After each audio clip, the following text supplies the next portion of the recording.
मुख्यमंत्री एकनाथ शिंदे यांचं नांदेड विमानतळावर आगमन झालं आणि त्यानंतर यवतमाळ हिंगोली जिल्ह्यातील कार्यक्रम आटपून त्यांनी मुंबईकडे प्रस्थान केलं।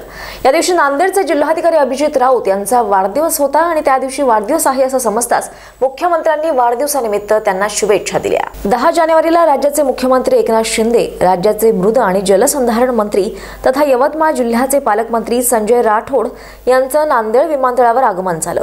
यावेळी आमदार बालाजी कल्याणकर, विशेष पोलीस महानिरीक्षक शशिकांत महावरकर, जिल्हाधिकारी अभिजित राऊत, जिल्हा पोलीस अधीक्षक श्रीकृष्ण कोकाटे, मनपा आयुक्त डॉक्टर महेश कुमार डोईफोडे, अप्पर जिल्हाधिकारी पांडुरंग बोरगावकर या मान्यवरांनी त्यांचं स्वागत केलं।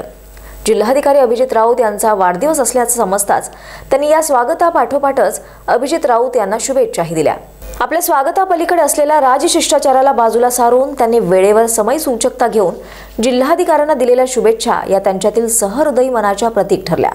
नियोजनाप्रमाणे यवतमाळ जिल्ह्यातील पोफाळी आणि हिंगोली जिल्ह्यातील आखाडा बाळापूर इथला कार्यक्रम आटोपून त्यांनी नांदेड इथून मुंबईकडे प्रस्थान केलं। Rajratna Gaikwad, star Maharashtra news, Nanded. नवनवीन घडामोडी पाहण्यासाठी स्टार महाराष्ट्र न्यूजला सबस्क्राइब करा आणि ताज्या बातम्यांचे अपडेट मिळवण्यासाठी बेल आयकॉनला प्रेस करा आणि परिपूर्ण बातमीबरोबर रहा, इतरांपेक्षा एक पाऊल पुढे।